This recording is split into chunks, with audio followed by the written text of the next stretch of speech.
Hey everybody, Lisa Vino here. I am a six-figure author and I'm really excited to share my growth and my path to becoming a full-time author. My goal here is to give advice that I wish I had when I started out. I first was published in 2015, but I actually went to college and graduated in 2007 with a degree in creative writing. And I really wanted a mentor, and I really wanted someone to take me by the hand and teach me how to make an author career. So that's kind of what I'm doing here. I'm trying to give back, and the stuff in here works. I will reference two books that helped me, and I'm hoping to cover enough of the concepts and then give you examples that you'll be able to apply this to your own work. So let's get started. All right, so after this little masterclass, my goal is that you will know what to do to write books that sell. So you have all these book ideas and you're not sure what to focus on, and this will teach you what to focus on. We're going to cover examples of market research. Not too much in depth at first, but then I'm going to try to go deeper. We're also going to talk about how to set up really a brand that sells on autopilot, that is attracting hungry readers over and over and over again. And we're going to cover how to earn a full-time income as an author. And I will tell you up right now, this isn't jokey stuff. This isn't playing around. This isn't write, run book and become a runaway bestseller and make $1 million and get movie optioned, although I certainly hope that happens for you. This is about working, sitting your butt in the chair and writing day in, day out. Blood, sweat, and tears in front of the computer screen or the typewriter or the pen and paper, and honing your craft, and then, but really doing these things in a way that sets you up for success. So this isn't easy, but it is doable, and I've done it. Many people have done this and made an amazing career as an author. So you can do it too. Just know that it's not a piece of cake. You will doubt yourself. You will worry. I always have a honeymoon period with the books I'm writing, and then I'm kind of over them after that honeymoon period, and that's totally natural. We're going to talk about how to get a support system so you're not out there facing the wolves alone. All right, so it is easier to get published today than ever before. That's the good news. It's also easier to find readers who love your work and rave about it to all their friends. And a big part of this is the Amazon store, which instead of giving traffic to publishers who pay in a co-op, when you walk into Barnes & Noble and you see this book display, that the publishers have paid a lot of money to put James Patterson and Harry Potter books right in front of you when you walk in the store. And so all that traffic is designed to sell certain books, and publishers pay through the nose for those nice spots. But Amazon's infrastructure is totally different. It would be like walking into a store and the store immediately rearranges itself to put all the products that you would want, you personally, you the reader, whether you read mystery or biographies or children's books, suddenly the store is rearranged so that those books are at the front. And that really democratized the selling experience, really. For authors, if I'm writing children's books, well, I don't have to pay an arm and a leg to get in the front of the store anymore. If you are a reader who wants children's books and I can tap into this giant stream of readers who are looking for books like mine, then Amazon will sell my book for me. So think of the internet as these streams of readers, or consumers, really. And they're looking for webcams, they're looking for children's books, they're looking for a gift for their mom on Mother's Day, or whatever. But if you tap into that stream and you give them what they're looking for, they are likely to click buy. And Amazon is currently it's light years ahead of any other online presence because of their algorithm, that they have, basically AI that is sending exactly the products that you might want, and they just want you to buy something. They don't care what it is. And so as an author, you know, if you write mysteries, someone comes in looking for mysteries, you have a chance to get sold to them. And that's very powerful. So, all that to say, most self-published books don't sell more than 500 copies.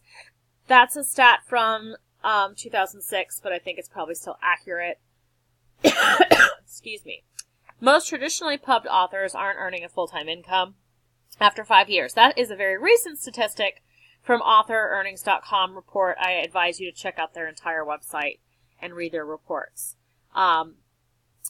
So, yes, you can, the playing field is leveled, it's easier to get published, get your work out there and make money, but it's also a pretty cutthroat business, and a little bit of knowledge, so you know what you're doing, is going to go a long way.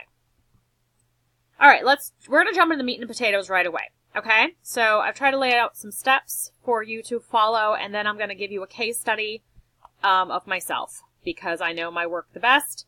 And I'm going to give you the behind the scenes of my thought process on not only what I did right, but what I did wrong. So step 1 is you decide what you want to write. And the place to start is, what do you love to read? Because if you're passionately reading, 50 mysteries a year, then chances are you're going to sit down and you're going to write a mystery or something like that. Anyway. Only you can know not only what you love to read, but what you want to write. You're going to have to be invested in this. I mean, you're going to have to sit down and thousands upon thousands of words are going to come out of you. And you want that to be a joyful experience. You don't want that to be a slog. So we're not coming to this. We are going to look at the market. I don't want you to look at the market and think, what sells a lot? What makes a lot of money? Oh, romance. I'll write romance. Well, if you don't love writing romance, your readers are going to be able to tell. And also, romance is the most cutthroat genre. And, I mean, it's insane. So you're going to be struggling. And seriously, right now, people spend tens of thousands of dollars to launch their book to be a success in romance. I'm not kidding you. I would not advise you to pick romance unless you freaking love romance. You've read 200 romances in the past 2 years, and you are just dying to, write that happily ever after. So, take a good look at what you're reading. Take a good look at what inspires you. When you finish a book, do you think, oh my God, I wish this book had gone on forever. I wish I could invent time travel to go back to the beginning and read it again for the first time. That's going to be a big key on what you're going to want to write, okay? And then we take a deeper look. Oh, well, first, here's a little Venn diagram to show you what I'm talking about. We're going to figure out what you love to write, then we're going to figure out what readers love to read. Remember those streams of readers, those streams of consumers? We're going to tap into that stream very conscientiously. And I mean, that's what this is all about. We're figuring out where the readers are. But first, you got to know what you're passionate about. And the overlap is going to be your best-selling author brand and your best-selling books too, because your heart's going to be in it. Your passion's going to be in it. You're going to enjoy the writing. You're going to spend more time with it. You're going to talk about it more. You're probably also going to know a lot of the authors that you need to be networking with. You're going to know readers who read like you, or know how to connect with those readers. Everything is going to come down to, is this what you love to write? So we're starting there, and now we're going to talk about the market research. Okay, so first you're going to decide on your genre and subgenre. And if you come to me and say, my books cannot be categorized, I write sci-fi, western, Amish, romance, mysteries, and I will look at you and I'll be like, that is awesome. You need to figure out what you're doing because, again, we are trying to tap into a stream of readers. So where are those readers that like sci-fi, what did I say? Amish, mystery, romance? Whatever. You gotta find those readers, and they are potentially out there. Now, they might be going to sci-fi. They might be going and looking up Stephen King's kind of western sci-fi series, The Dark Tower, or they're looking at Amish romance. Whatever. You figure it out. You get to your genre, and then your subgenre, and then you're going to open up Amazon.com, and you're going to go to the Amazon Top 100. So the easiest way for me to do this is to think of a book that is like mine and click on that, look that book up and then go to the bottom, scroll down and click on the genre and subgenre. And I realize I need some screenshots. I'll get some screenshots eventually into this. But for now, you're going to look at the Amazon Top 100 in that subgenre. So Amazon is not a bookseller. They're not a baby blanket seller. They're not a food seller. They are a search engine. And when we talk about market research, we're just kind of coming at your book from this idea of how does a reader find you? So we kind of put ourselves in that reader's shoes and see how they're approaching the market. And that's what we're doing. We go to the Amazon store, we find the books we like, we see where the other books that are like them live, and that's in the Amazon Top 100. You're going to look at all of those books, and my advice is to discard the traditionally pubbed ones, discard the ones like 50 Shades of Grey, or the new Patterson book that has a movie based on it, or The Martian. If there's a book in there that either has a sale being run towards it, or there's a movie coming out, or there's a best-selling HBO show, Game of Thrones, based around it, you don't want to compare your sci-fi or your fantasy novel to Game of Thrones. Game of Thrones is a phenomenon, and yes, you could eventually model it, but when we look at marketing, we want to look at something that's like Game of Thrones, but maybe written by an indie author. And you're gonna write down some of these author models, and then you're gonna take a closer look at their books. And again, one of your homework is to read Chris Fox's Right to Market. That book changed my life, and honestly, I've covered most of what he says in his book. He does it very well. I'm just sort of trying to do a movie version of it. And he also does movies on YouTube. So I would recommend buying his book, reading it, applying it, and using my material to help or supplement. But he talks about market research, and we're going to move on to step 2 of market research. You're going to find these author models. You're going to read their books. So again, if this isn't a genre you love, a subgenre you love, you're going to find out real fast, because you will not want to read those books. It'll be a drag, in which case you need to go back to square one and figure out what you love to read and what you love to write. So reading the book should not be painful. It should be fun, unless they're horrible, in which case you kind of, wonder what's going on. You're either in the wrong genre or subgenre, or their books are really cheap and it's crazy. They have a following. I don't know. But more likely, they're appealing to readers, just not you. And you need to be honest and be like, well, this isn't the genre or subgenre I want to be in. And move to the left or the right. Figure out what subgenre you're in and be like, nope, this isn't it. So, for example, urban fantasy has a lot of the same elements as maybe a paranormal romance that stars a witch.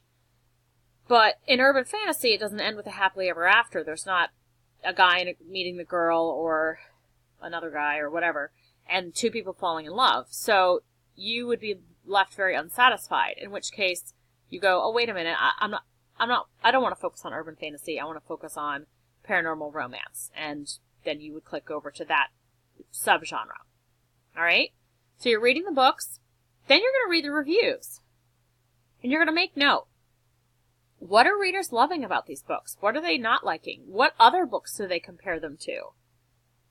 And you're trying to get a picture of what readers want and what they expect. So, for example, in romance, you'll often see authors say, this book doesn't have any cheating. And that's because so many readers hate cheating. So many romance readers. Now, if I was writing literary women's fiction and there's a cheating, partner in it, that's fine. Like, that's more conflict. That's interesting. But if it's the romantic lead and he's a cheating dingbat, then it's not as fun. All right, so you will figure out very quickly what readers want and what they expect. So you're learning the rules and the guidelines of the genre. Now, yeah, you can break the rules, but you gotta know them before you break them. And ideally, you're gonna follow the guidelines and the expectations just as much as you